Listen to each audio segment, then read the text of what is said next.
This meat na pig meat wey they don grind am together come mold am. You see as they mold am round. For this kind meat wey you dey see so, chicken meat abi na cow meat e no dey sweet.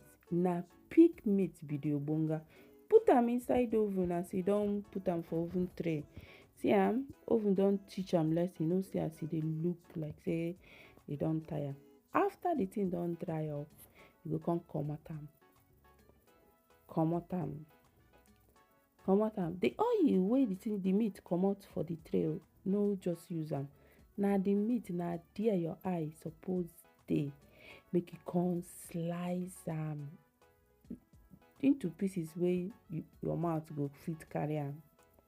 As the meat dey so, you fit just add rice near this plate and then begin dey chop am with rice without stew. You go enjoy am, I dey tell you. Enjoy am. Thank you so much for watching.